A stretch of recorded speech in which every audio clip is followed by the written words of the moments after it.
The following podcast contains spoilers and adult language. Listener discretion is advised. The Showdown Podcast with Corey and Vic. A debate on what movie is better, Corey's choice versus Vic's choice. They each plead their case and try to destroy the others. It's a combat of subjective opinion. I'm Brad Scott, your impartial judge, and as always, my say is final.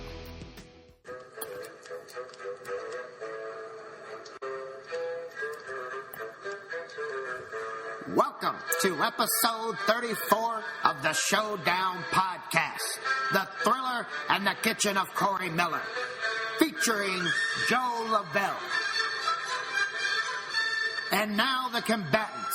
First, the challenger, Vic Colombian John Coffey Miller and his film Green Mile, versus the current heavyweight champion of the world, Corey Miller and his film Se7en.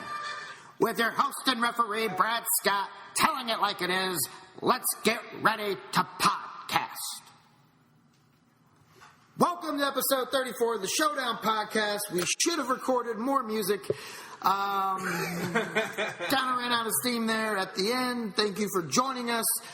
We are very excited to have in the kitchen Joe Lavelle. Joe, welcome to the Showdown. Thank you very much. Nice to be here. And Joe is a music video director and editor. He is a Best of Indie nominee. You can vote for him at nuvo.com. But the contest is already over right now, isn't it, Joe? Yeah, apparently I won all 3 times. Yes, so yeah, he has 3 of the top 9 nominated best videos, which is very, very cool. So we're excited to have him. And today, Vic and Corey, it's the Thriller show. It is.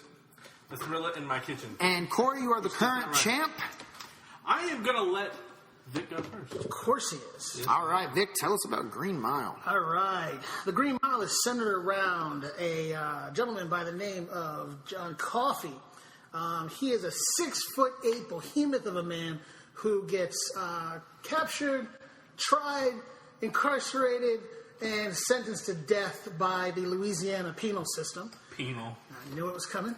And come to find out, he's not quite the bad guy that everybody thinks he is. So the story starts out, he gets captured, they're in jail, he's in the death row cells in Louisiana, the Louisiana State Penitentiary. They have him locked up with a bunch of other hard asses that are about to die. And they start to figure out that maybe this guy's not quite as tough as they thought he was, because obviously you see a big giant black guy, you get scared, especially Corey. Mm-hmm. You know, runs for the hills. Like, I don't want to see that guy in the Corey doesn't get scared, he gets angry. But why are they free? Lock them all up. So much like the guards, you know, they're a little hesitant because they don't know how to handle this guy. If he decides to go off on them, there's probably nothing they could really do. But as the film goes on, they find out that he's really a gentle giant. He's afraid of the dark. You know, they got to keep the light on for him. He's real soft-spoken, you know, much like myself. All right. So you're right. I'm surprised you didn't say anything. Colombian John Coffey over here. Exactly.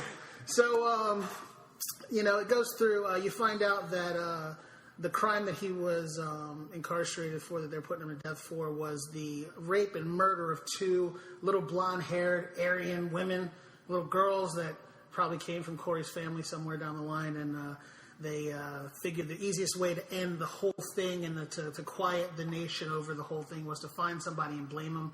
But obviously they weren't going to blame it on some guy that actually did the crime. They just saw a black guy and said he did it. Yep. So we know that's how you roll, Corey. That's right. So as the story progresses, you find out that there's a couple other people that end up in jail with him. There's a guy by the name of Wild Bill who shows up. He's a real badass compared to John Coffey. He's a mass murderer, and you know he's as nasty as he looks. And John actually touches him and actually realizes that this is the guy. How does he touch him? What? You said he touches him by hand, like make contact. No, oh. Okay, carry on. If you were in a cell with him, you'd be like, all right, I'll take it. All right, Doc can have anything he wants. They are in prison. So by making contact with him, he actually gets the vision and realizes that this is the guy who actually killed those little girls, and he sees the entire thing. He sees the entire thing, and it really affects him. Part of his ability is that he has such an empathetic heart that he feels the pain of everything that he comes in contact with, and he also kind of relives all of that pain and all that craziness every day of his life. So he's actually living a very tortured life, even though he has this ability to affect people the way he does, because he can also heal people by merely touching them, not fondling them like you like to do. He's like Jesus. Touching them, yes. He's the Black Jesus. He's Black Jesus. Black Jesus. Black Did they cancel that? I It was on Adult Swim. Did you ever see that show? did not Black see Jesus? Oh, it was amazing. It's if Jesus was a black dude living in L.A., and it's so funny. All right, I know what I'm watching now. When I get home, I think I'm going to have a whole new favorite TV show. Black Jesus. Jesus' soul, brother. I can have that made. So the main guard, who's played by Tom Hanks, he is the first person to kind of realize that there's something going on with this guy. He may not be as bad as they seem. He is suffering. In the 1930s, urinary tract infections were apparently the worst thing to ever happen to somebody, because dude can't. They didn't have eat cranberry or do juice. Anything. They can't do anything to take a piss without suffering immensely. And John Coffey again lays hands on him and heals him. You are healed, my son. And takes the Put your hands on me. away. Put your hands on me. Do it. Put your hands on me. See what happens. As they circle each other, never really touch each other. I Exactly think he how does it fondle him. He does. He grabs his I think drum. you're right. I think this whole thing. He does. It might be that he's a pedophile, I but knew it all well, he only touches adult men's junk, not little girls. So either way, so he takes away his illness as well. Another pivotal point. There's another inmate who has a little mouse, and Mr. Jangles, because you can't have a black guy in a movie without having a fucking Jangles. Fucking ridiculous. But the mouse does tricks one of the other inmates, who's a kind of I think a mentally not quite there inmate, has a little pet mouse that gets out and does little tricks, pushes spools and does stuff. And this dickhead of a guard who comes in, who's the nephew of the governor's or mayor's something or another, thinks he's a hard ass and knows everything, ends up killing the mouse, and John Coffey brings him back to life too. So he's got the Who touch. in real life actually married like a 14-year-old girl or something crazy like that? Who Man, played this that guy? movie is Yeah. This movie's got all kinds of stuff foreshadowing in it. That's some rough. That character, by the way, is the biggest dick in the world. He comes in, strutting like he's the big man in town and everything. And there's a scene where he wants to. He gets a promotion and ends up supposedly going to brains farting. Hold on. Goes to a mental institution, and instead of before he goes, he wants to kill somebody. He wants to pull the lever on old Sparky and kill somebody. So he manages to talk them into letting him do it. And instead of doing it the right way, how they were training him to do it and trying to get him to, you're supposed to kill someone humanely, get it done with quick. He never put the sponge on the dude's head, which they dip it in salt water as a better conductor, so the electricity goes right into the brain and kills you quickly. He just set the dude's fucking head on fire, which is rather crazy. Not good at all. So. Well, did he die? Well, of course he died. And it worked. However, I think there's laws, Corey. There are laws. I know you don't care about laws. No. But, especially since it was a Native American that died, so, you really don't care. They only had the prison guards wore uniforms just for, the movie's sake. They actually didn't wear them back in those days, jeans truthfully. and t-shirt. That's probably why they had so many fucking escapes. They all look alike. We're like, I think that guy's a guard. Yep, I started today. Unless it was a black guy in that uniform, then they never had a problem because there weren't any black guards. I'm in the wrong line. I gotta be in the guard line. Tom Hanks stayed in character, and whenever Stephen King visited the set, King asked him if he'd like to sit in old Sparky, but Hanks refused since he's in charge of the block. There's a picture of King sitting in that chair for his birthday when he came on set. They have a birthday cake, all candles, on fire, Stephen King in a chair. With the cap on. With the cap on. I'd love to, King's like, dude, seriously, you want to sit in the goddamn chair? Yeah. If Stephen King tells you to sit in a chair, you say no. Which, coincidentally, this is actually one of the few movies that Stephen King is. Well, it was adapted from a Stephen King novel, but it's not based in Maine. I thought It's it was actually really. I didn't. It was a monthly booklet. You get one chapter. There's a 6-part monthly paperback. I didn't 4 of them. understand like the got twin. 4? The You twins. missing 2 and 6. No, 5 and 6. The twins. I didn't understand the twins. You know, like the twin girls that were always at the end of the Green Mile That's the hallway. Chinese. Oh, I watched the wrong movie. I apologize. Way off. Way up. The blood comes out of John Right. Coffey's Goes to the door. Here's Johnny. It's the naked wrong woman one. halfway through. There you go. So bad you had to do it twice. So they go through. They decide that they don't really. All of the guards, except for the dickhead, decide that they don't really want to kill this guy because they're realizing that he's not the one who actually killed these girls. And he continues to try to figure out the best way to handle the situation because obviously he's required to put him in Old Sparky. Once they actually figure out what he can do, they get him out to go and heal the warden's wife, who's terminally ill. And he basically lays hands on her as well, in those mighty mitts of his, and heals her before they take him back to the jail. And they're kind of torn on what to do. Should they let him go? Should they try to help him? Like, what can they do to help this dude? And he ends up basically deciding that he wants to die anyway. And he wants them to go ahead and put him in the chair and end his life because he's tired of the suffering that he constantly goes through every day just by being alive. Yeah, and in that way, I think that John Coffey ends up to be both characters from Mice and Men. You know what I mean? I mean, which it makes absolutely no sense at all. You know? You can't just be the lovely sidekick and on the other hand, also be the guy with the gun to your head. Right. Well, I mean, if it's his choice, I think that was the best part about it was his choice. Even though they're like, we'll fucking open this door and just let you walk out of here. Not that he's going to get very far. How are you a 6'8" man in the 30s walking around and no one's going to notice who you are? You can't blend in. You just can't. That's all you're doing. You're just getting arrested. Fancy camera work. Apparently, Michael Clark Duncan's only like 6 foot. No way. Yeah, he's of similar height of David Morse and a couple inches shorter than James Cromwell. There's a lot. Who are both people I know. All actors are actually like 4'2". Yeah, they're all like the size of Tom Cruise. just a little bigger than that. He is the tallest actor. Well, the late tallest actor, since we did lose him, unfortunately. Who else passed away? Michael Jenner. He passed away for the guy with the mouse. Yeah. Yeah. I guess he wasn't. I don't know. Not as popular, but But he was Sesame Street. He was the biggest. I think he was a huge part of that movie. I mean, he Yeah. really set a whole tone. If there was that was an award-winning experience to watch him act in that movie. It's amazing. Like I said, he decided that he wanted to end it. The piece de resistance, though, is that the dickhead guard, he just decided to regurgitate all of the nasty that he'd taken in from the urinary tract infection and the terminal cancer that the warden's wife had, and basically threw up what I can only explain as like paranormal flies.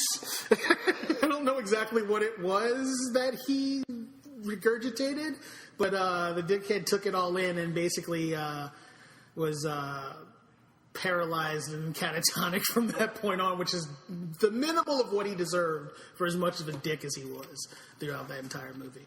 So it was a good ending to a very hard watched show, a movie. The one of the biggest parts to it too is that the interaction that the guards had with him, and the more that they interacted with him, and the more they actually had physical contact with him, or he did stuff for them, it kind of gave them a piece of himself. To the point where I didn't know this, I didn't actually realize this until I read it, but his character is like 108 years old at the start of the movie. He's Tom Hanks? Tom Hanks' Yep. character is like 108 years old at the start of the movie. He doesn't die. Because when he healed him, and then when he subsequently gave him the vision of what he saw, he actually gave him part of himself so he wasn't going to die. This is why I didn't understand why Corey didn't pick this movie. It's a white guy who gets to live forever for killing a black guy. You thought it would have been high on his list. It should be like his number one on his little letterbox dick, you know. Letterbox the D. Exactly. It should be number one. It should be all over that letterbox the D. And that's what we're going to refer to it from now. Yeah. You can find me on Letterboxd the D. Yeah, exactly. So, it's a really good movie. I don't know. There's a little bit of everything in this movie, and everything that I like about movies is kind of in here. I mean, you've got mystery, you've got science fiction, you got fantasy, you got like all that stuff is there, and drama, not comedy. However, is in there, and it just makes it an all around great movie. And there's nothing else I can say about it. All right. Well, my pick was Se7en, starring Brad Pitt and Morgan Freeman, and A Head in the Box. And what did it? What's in the box? Yes. What is in the box? What it is? It's about two detectives. One who is played by Brad Pitt. He's only been on. He's just not coming to this force. He transferred over from another force after what we can allude to as his partner dying. It's kind of mentioned but never outright said. He probably died from being annoyed by his ass. He's the jumpiest character ever in anything I've ever seen him do. Yeah. It's like he's on cocaine the entire movie. Well, he was, I don't think he was, probably had but a few years under his belt. And then he joins forces with Morgan Freeman, who's going to be his new partner because of Arlie Ermey, who plays the chief. Yeah. What's in the box? Yeah, he plays the chief and says, "This is your new partner," even though they try and fight it because they don't really like each other in the beginning. But after a weird scene where Gwyneth Paltrow, who is Brad Pitt's wife, wants to have him over for dinner. She invites him over for dinner. That's when they start to come together a little bit. I think it was more so because she knew by doing this, she knew that Brad's character wasn't really seeing eye to eye with Morgan's character. So by doing this, I think she was just trying to bring the two a little bit closer. And also doing so, it's the only person other than Brad that she knew in that city, which was never mentioned at all what city it was. And we can only assume that it was New York, but it rained an awful lot. So it could have been Seattle. It could have been.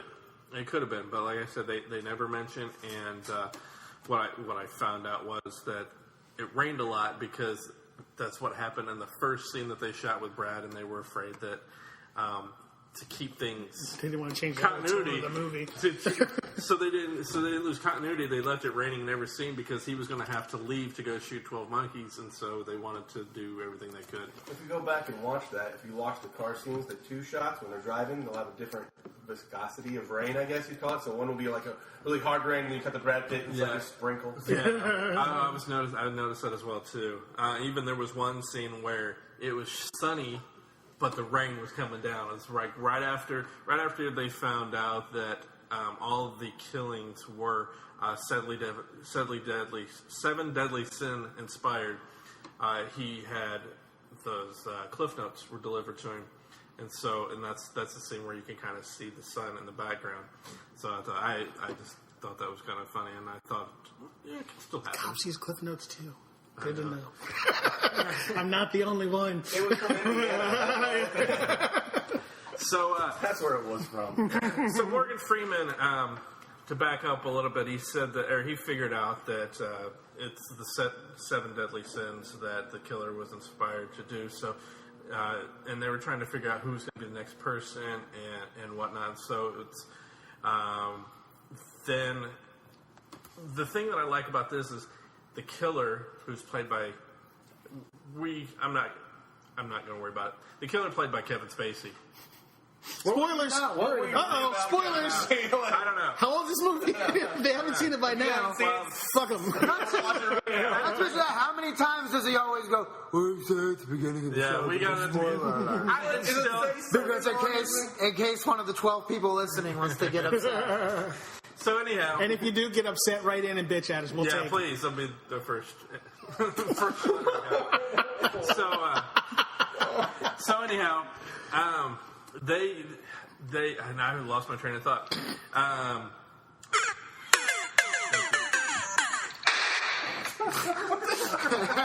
got two soundboards going on. All right. So anyhow, Kevin Spacey being his name is not in the opening credits. That's what I was getting to, and it was his choice not to do that because he didn't want to give away that he was the killer, and so leaving his name off the end at the beginning. When you see it at the end, it's actually on there twice, right at the very end, and then when they do the rolling credits, actually from top to bottom, which is normally from bottom to top, which I thought was a bit interesting. The whole opening credits was great. I mean, you had a Nine Inch Nails song playing, and just the creepiness of the way everything was cut together. It was edited, and even with the way that they did the graphics too, it was just very. The scene in general, when it starts, he's like cutting off his fingertips. Yeah. And like putting them on paper, and that's like the like this is gonna be a fucked up movie. Yeah, exactly, and that's even foreshadowing what you find out later, because they said they couldn't find any fingertips or couldn't find his fingerprints. Damn, they spoiled the movie right at the fucking beginning. Yeah, they do. Like, we can't find any fingertips. Well, we know why. Yeah. Come on. So, I'm out of this movie. So yeah, the little do they know, when they're investigating one of the crime scenes, there's a photographer that shows up and takes their picture. They think it's a newspaper reporter, but it turns out it's actually Kevin Spacey, and if you actually pause it in the right spot, you can see that it's actually him, even though when you're watching it, it's so quick you don't see that it's him. So that's the first time you actually do see him. Thank you. Bonus point. In a pointless system. Congratulations. I forgot to mention he's got some new sounds. So Did you know who else? Did you see who else was at the that crime scene? By the way, fun fact. Fred Savage. Hustle gang's gonna be there. On Shizzle. That was you just walk on All right. I've got a whole list here, Vic. Ready to go. For those of you that listening, Brad was on vacation this past week and a half, and he's got some new toys. Yeah, we had to have these ready to go, like, you know, for every time Corey speaks. We really like it. We enjoy it. Everybody takes more time to listen to that for a second. So anyway, go ahead. In that same scene, he jumps over the stage, the same shot twice, which is insane. This is a movie where if you're pausing a movie to look at one frame of detail, it's a pretty epic movie. There's one shot in there that they use twice where they're jumping. He's running after Kevin Spacey, and it jumps over the same ledge twice. And I think it's right there. I mean, that might have happened. I didn't notice it. You didn't pause it, man? No. So anyhow. It's because I'm black. Yeah. They don't know. Radio. So anyhow. You shouldn't have buried it. You should just let it go. So anyhow. I'm sorry. We keep interrupting you. I'm sorry. Go ahead, Corey. This is not fair. Put everybody to a corner. Go ahead, Corey. Okay. So anyhow. Vic! Oh, I'm sorry. Did I break your concentration? Yes. Corey, please, go ahead. I'm so sorry. God damn it. So anyhow,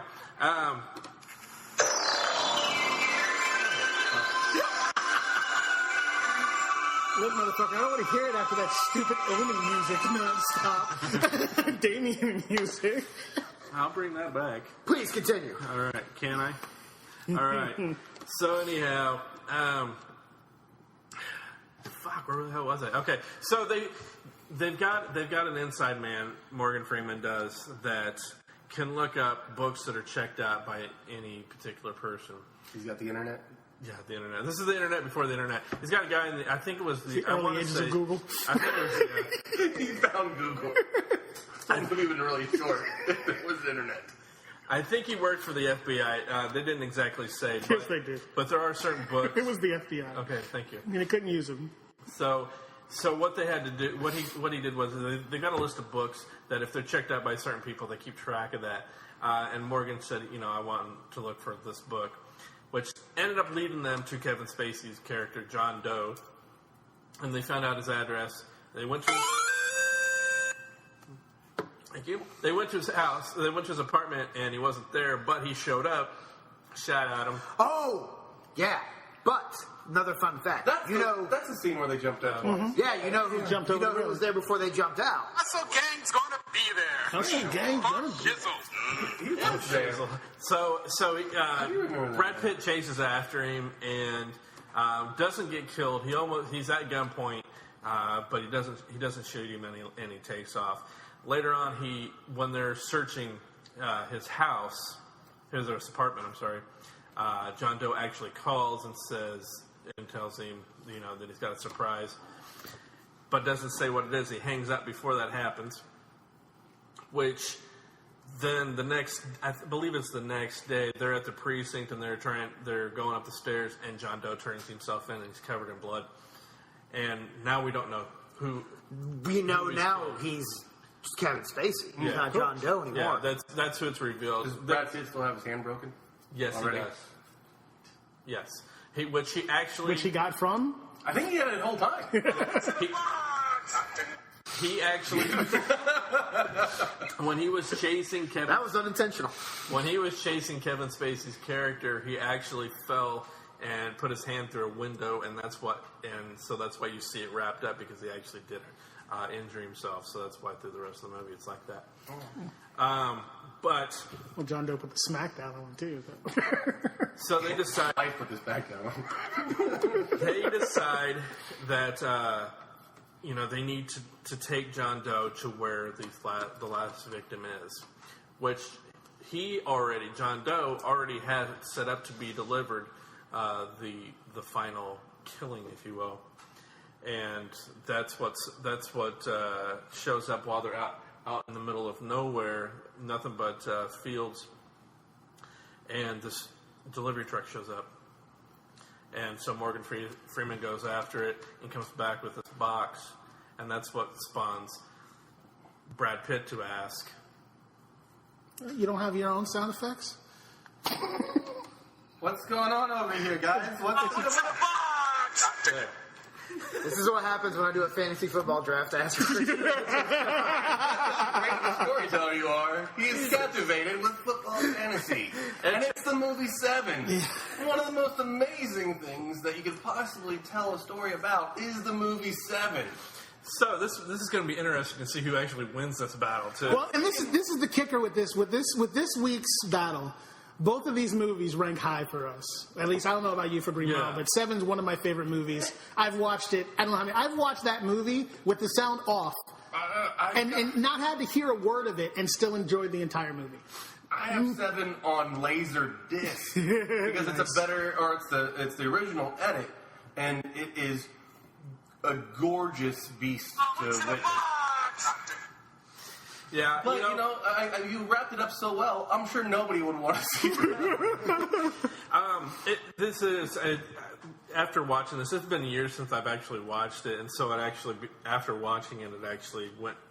If you listen to our top 100, you would have heard it I think I had it around 90. If you did, you are impressive. Yes. I had it in the 90s, but after watching it the other day, it's moved up into the 30s because I was just reminded of how good it actually was.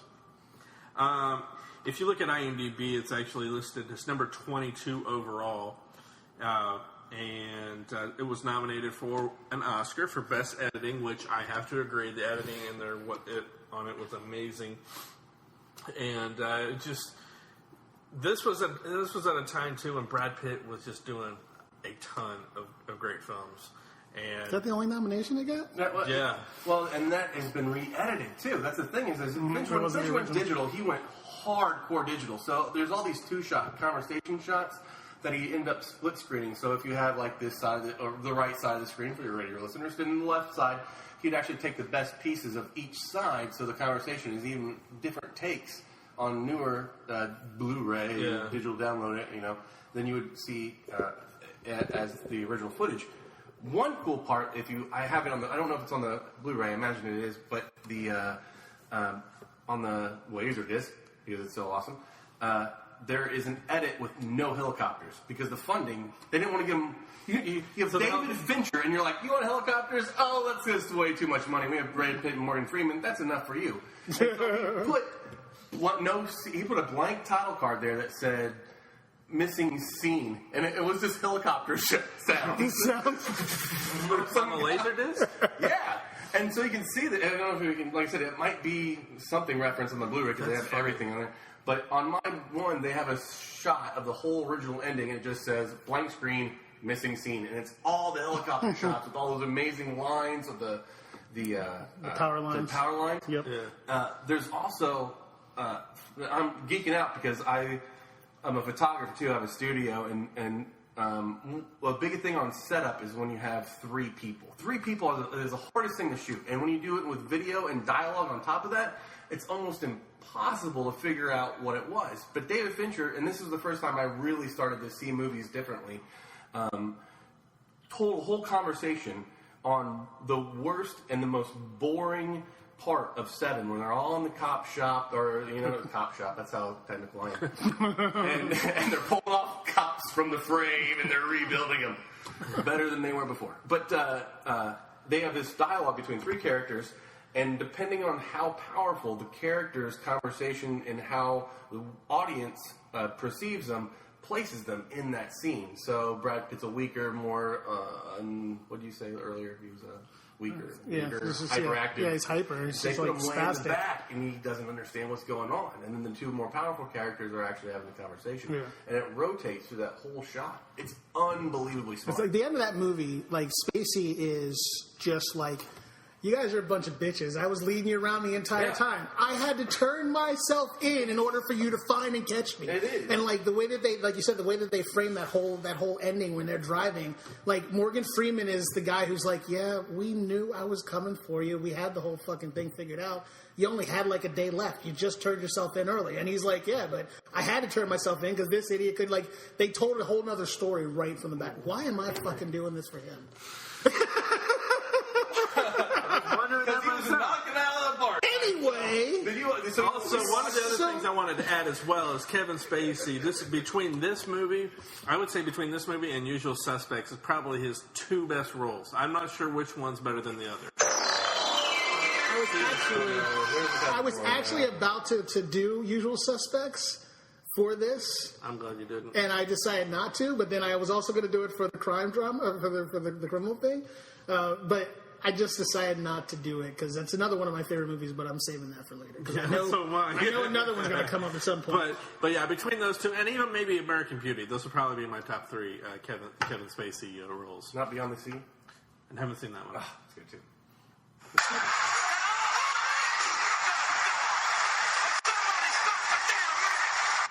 Hey, this is Rupert from Survivor, and you're listening to the Showdown Podcast. Yeah! Awesome. Thank you. Commercial time! All right. Joe Lavelle, you're our guest. Where can the people find you? You can find me at Lavelle Photography on the Facebook page. You can go to my YouTube site, which is called Mojo7. Spell out 7, like the movie. And you can also email me at lavellephotography@gmail.com. Corey? I am on Twitter, Instagram, and Letterboxd at MKOGonzo. And Letterbox the D. Letterboxd the D. That's at MillerKing51 on the Twitters and all that fun stuff. You can also find me on Xbox One playing games as Black and Angry. That's right, Black and Angry, BLAQ and Angry. And you can find me, BradScottComedy.com. Because that shit's funny. Links to all social media there. Find the show at The Showdown Pod on Twitter and Facebook, The Showdown Podcast. Click like, and YouTube, The Showdown Podcast. Subscribe to our channel. And we're on Periscope, too. And we're on, well, We're on, there's we have a Periscope account. That's all we know. So, yeah, let's get back to the show and let's get those results.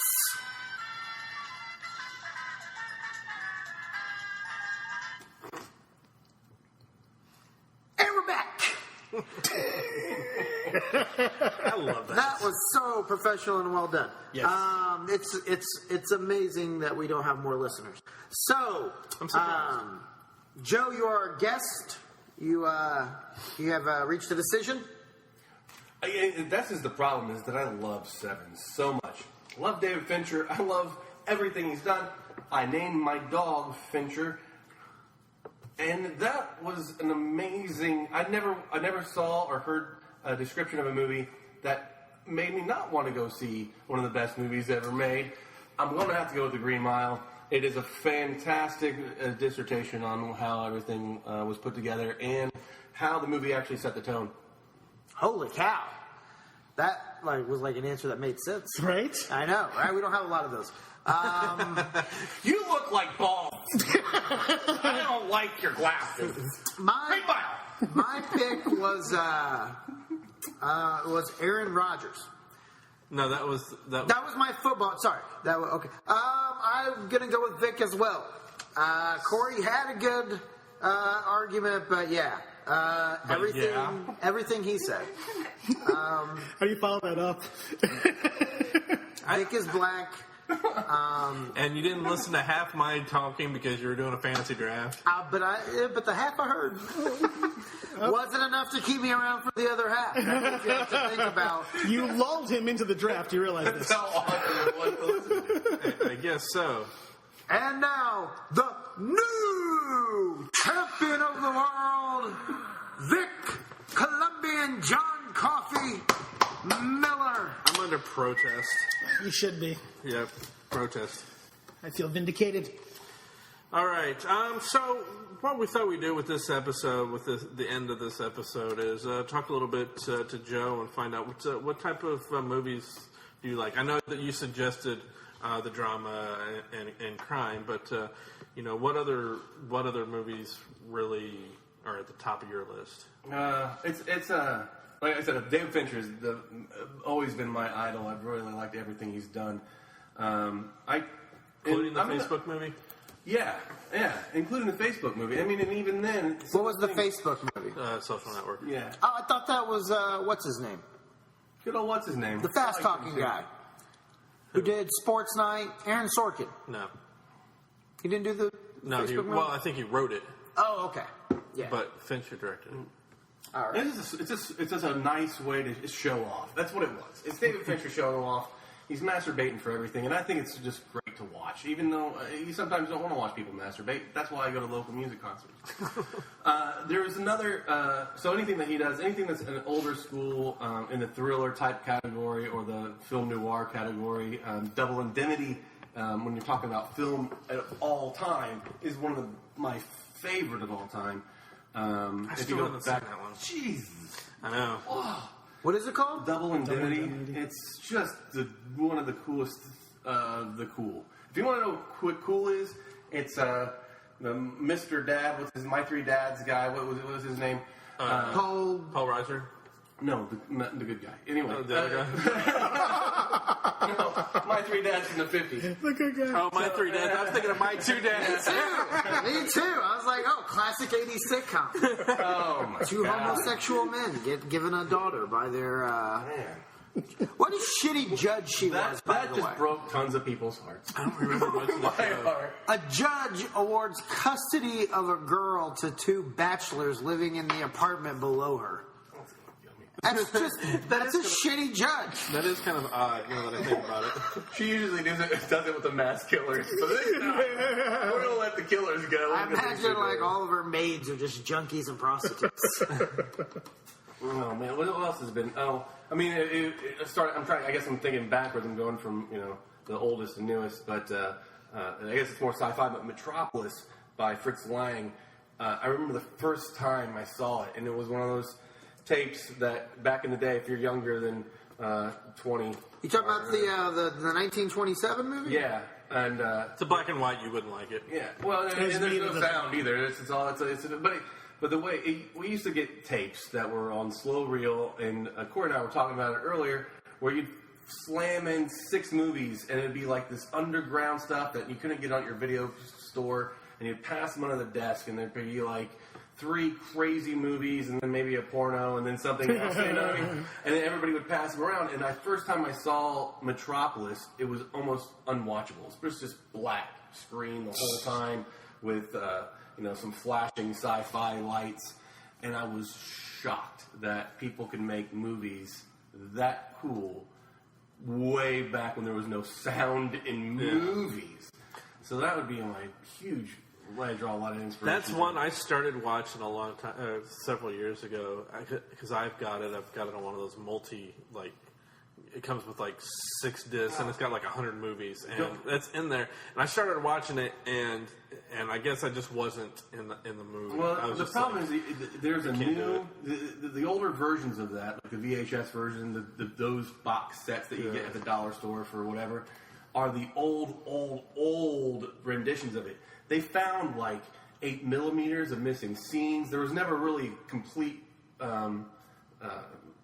full movie. Right. You know what I mean? And then they found all the stuff, and they pieced them together frame by frame from Super 8s from, somewhere in Russia and somewhere else from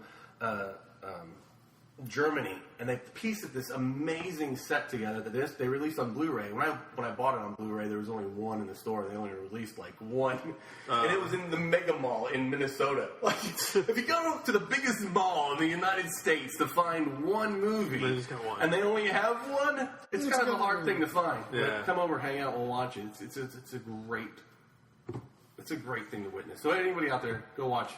All the user reviews are like, it's kind of the same thing. That, It's the biggest movie. It's one of the biggest movies. Well, I kind of was like looking for you were looking for that Dave from Brooklyn. I couldn't fucking hear shit during this movie. This movie was blacker than the dude that lives downstairs. I'm a TV train all the way up, still couldn't hear it. Yeah. So I'm a big Alfred Hitchcock fan, huge Alfred Hitchcock, and I'm kind of in the mindset of how I was introduced to Hitchcock was through the television series and Twilight Zone episodes that I was in love with, and then I moved in to be like, oh, this guy made movies too, and so a lot of Hitchcock is big into my basket. So what you're saying is you really like cock. I like cock. He likes cock. Corey does too. I like It's the all cat. good. I like the Hitchcock. He might be interested in your letterbox, the D. Let my letter on. Letterbox the D. Well, you mentioned... Hey, cock. That's the abbreviation. Hey, cock on the letterbox the D. You mentioned film noir. What about L.A. Confidential? L.A. Confidential was something that I saw in the theaters and couldn't quite grasp it in one setting. So I saw it 3 times, back to back to back, in like 3 days. And when I actually figured out how to properly kill cats, that's it. You probably didn't hear that. But no, it's not going to pick up. How to properly set that into context, it was more like watching somebody who loves old movies make what everybody's waiting for since Chinatown. Mm-hmm. I mean, there was nothing since Chinatown, and Chinatown is another one. I mean, it's just unbelievable. Everything that man made is unbelievable. You just don't want to look at his private life. So, I mean, it's the same. Well, there was The Gate with, I guess that was a big, I hated that. What was that one? It was I don't know, it was not Johnny Depp. Who's the other Johnny Depp guy? It's like Johnny. I mean, Johnny are you Depp. thinking Ninth Gate? Ninth Gate, yeah. With Johnny Depp, yeah. That was his biggest mistake. Yeah, I didn't care for that one either. Yeah, what happened there? I don't know. That was just one. I was like, it's kind of weird. That's where he made that turn to being weird Johnny Depp in that movie. I think that's what broke him. That's when he got the scarves. I think that's what broke him. Yeah. Because if you watch him from that point on, like that's kind of I think that might have broke him. I don't know. I think it may have been a little bit before that. I have to look at his. Well, yeah. I have to look. The director from Rosemary's Baby, from that to there, is just odd. You know what I mean? From from there to the pianist. Pianist. I mean, you got that. There's two amazing bookends, and somewhere in the middle you get lost, and you make whatever movie that was, Ninth Gate thing. That was one of those. Hey, I need some money. I'm gonna make I whatever. guess so. I'll direct whatever you got for me. I got some estranged children. That or what do they call it? For. They call it when you have to do it because they gave you 2 other movies. You have to do this other movie. Yeah. Well, they call that Batman. The Ninth Gate came out a year after Fear and Loathing. So maybe Fear and Loathing is what started that transition, and that's because and I think at the time too he was hanging out a lot with Fear and Loathing was. That is, but what's Roman Polanski's excuse? He has absolutely no. No, he just has the excuse of I like kids. And it's have you seen his documentary? No. Oh, go out and see that. That's a stand up and clap moment right there. This guy, he at the end of that documentary, you're like, he doesn't seem like a bad guy, and then you're like, wait a second. That still makes it wrong. He's still a don't get extradited. Yeah, I didn't know there was one. Oh, it's choice. You should check it out. But I still love Roman Polanski. That's what sucks is that no matter what you do in your private life and how bad you can be as a person, you can still make amazing movies. Who else is like that? The Tracks of Alexander Desplat. Oh. Is that the name of it? No. Who else is like that? Wood. Ed Wood? No. Woody Harrelson. Well, No. Woody Harrelson. Woody Allen. Either one. Woody Allen. Woody Harrelson is a national treasure. And he proves that white man can jump. He's standing up for me every time. Okay. Hold on. Yeah, I can talk about this shit forever. I need to go to my car. Okay, so what's the last movie you watched? I think it was that Mad Max in the theater. Yeah, or just in general. If it's in general, I watched some Netflix episodes of the American. Was it What Hot American? Yeah. I've only seen the first episode so far. Someone just suggested it for me to watch that. What's that? Was it good? What Hot American Summer? The TV show. Oh, okay, yeah. Yeah, I only saw the first episode. I was watching other movies. It's a nice little thing. It's a good sit through. I like the movie. The movie's one of those that you watch it the first time and it's like, oh, it was okay. But if you on multiple views, it's like, okay, it's one of those that grows on you. Did you see the Paul Rudd, Amy Poehler romantic comedy spoof? Yeah. What is that? It's on AMC or something. No. It's on Netflix. Is it? Hang on, I'll find it. Lifetime. It's a Lifetime original movie, wasn't it? No. You're thinking of Kristen Wiig. Yeah.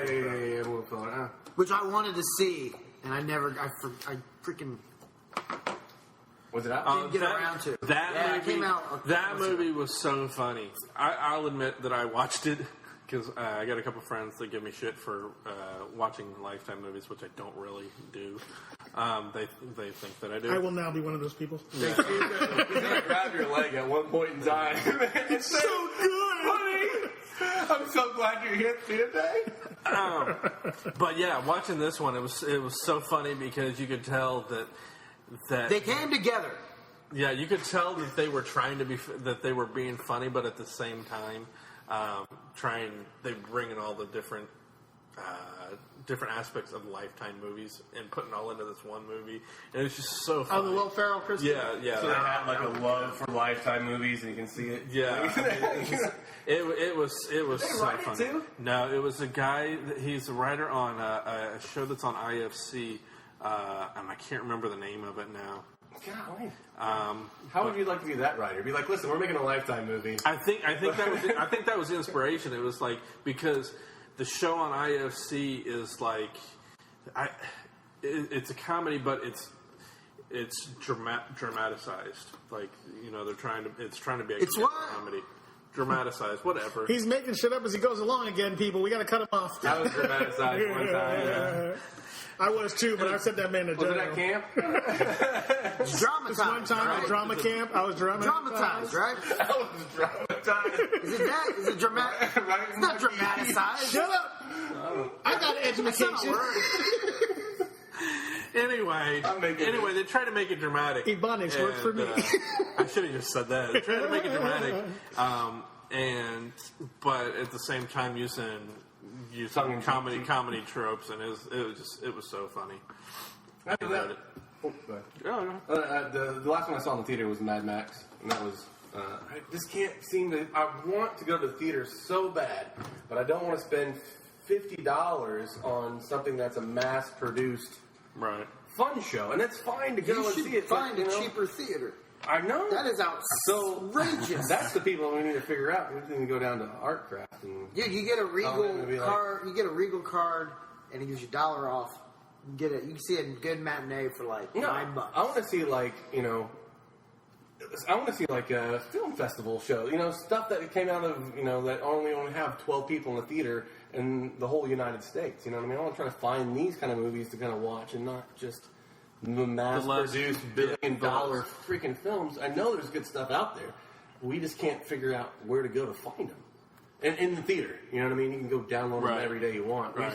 I used to go to film festivals and collect people's movies. And then put on basically my own film festivals for my friends at home, you know what I mean? Because where else are you going to go see them? You know, people are throwing away their DVDs and their Blu-rays right and left just saying, please watch my movie. And I can't, I feel guilty paying $50.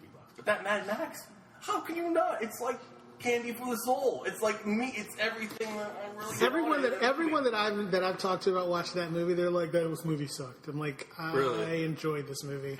Like I've watched this movie several times now. Like I've heard nothing but good things about it. Except for the fact that there really is no plot. Well, if you're trying to find plot in Mad Max, you got to remember it's based after the original Mad Max movie, so it's not like there's a story behind it. You're not. They're driving cars in the desert, stealing shit. The Road Warrior and Mad Max are basically the exact same movie. It wasn't until Beyond Thunderdome that something was actually created that was a little bit more money-funded oriented. And then, a lot of great Penguin movies came out, and we all loved those. And then out of nowhere, this happens while he's apparently walking across the street trying to get hit by cars. He's like, I almost got hit by a car today. Maybe I'll do a Mad Max movie. Well, I think he was waiting for the right budget and to get the script. Think of how different history would be if he would have thought of Frogger. Yeah, it's Frogger on a guitar with flames shooting out. Right? Dude, that guy was epic. Which is actually the new Muppets collaboration. If you think about the time frame that they were chasing them down, that dude was playing on that thing for hours in the desert on top of a flaming hot car. That's magic drugs. Spray painted on your face right there. Magic drugs. Is there anything you're looking forward to coming out? I wish. I really want to look forward to something that is not Star Wars, because I don't want that. I want to see something, be able to be mass-produced or something on a commercial and watch a trailer that's like, oh, that's something I need to look forward to. I want to see Sinister 2. Really? Oh, I loved the first one. Yeah? Yeah. What was that about? It's if you watch home movies, this guy kills you. Basically, is the entire movie. If you watch home movies, you never heard of Sinister? No. Well, I guess it did have dialogue and. It's really your cup of tea. Right. So yeah, it's Sinister. Yeah. So is it Is it VHS home movie? I mean, it's got to be a snuff film of children murdering their family. Yeah, that's what it has to be. That's what the original was. The guy basically possesses the people and gets them to murder their families, and it gets recorded over time. It sounds ridiculous when you explain it. But it actually is. It works. It's a good movie. Okay. I'll put that on my queue. It's kind of like It Follows. It's a ridiculous concept, but it's worth watching. That movie was... Hey, You watched it and didn't like it? Yeah, the first Sinister is certified fresh, 62%. Nice. I get 62. Everybody tells me to go see the ABCs of Death. Is that or? I thought that was okay. I think VHS. Part I think two. VHS is better. VHS is better. I think VHS is better, especially VHS 2. VHS 2 is really good. Right, that's what I heard. Oh no, VHS 2. The ABCs of Death is what everybody tells me. To Yeah, go I see. thought That's they were weird. okay. I don't know. I've never had people go like, Joe, you're gonna love VHS. no, not VHS. ABCs of Death. Yeah, they're both. ABC's of Death was different. I like with the idea that they're going for it too, and with that, every time that a new letter would come up for that particular death, I'd always spend that. Right. I'd always sit there and try and figure out what it's going to be, and I was always wrong. But especially with the second one, yeah, especially with the second one, because like the very, very, I think it was for the letter A. I thought it'd be great. Oh yeah, because I thought it was this person goes up into a air vent to kill somebody, and I thought that they were going to get killed in there because of a spider or something, be arachnophobia, and then it wasn't it. It ended up being amateur or something like that. I'm doing I've been studying a lot of pacing and leading and subliminal messages and stuff. You know what I mean? And how to pace your audience to do that exact same thing, to make you think that something completely different is going to happen. It's unbelievable how much power people have inside your own head just by interpreting a storyline. It's like a fish hook. Go It this is. way, right? and And then there's no, and so because I was like, I said like 60 times.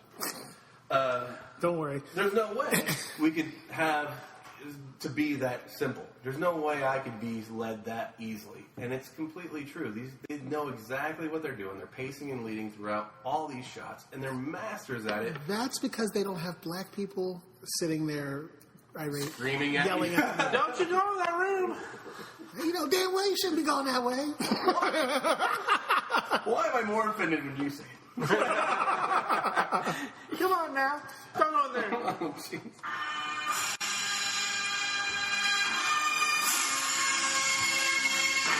Thank you for joining us on the Showdown podcast.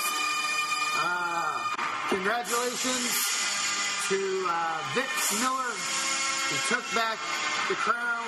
We want to thank Joe Lavelle. Please go check out the results of the votes from Nuvo.com because it's over. And for Vic Miller, Joe Lavelle, I'm Brad Scott. We're stuck with Corey Miller. See you next time.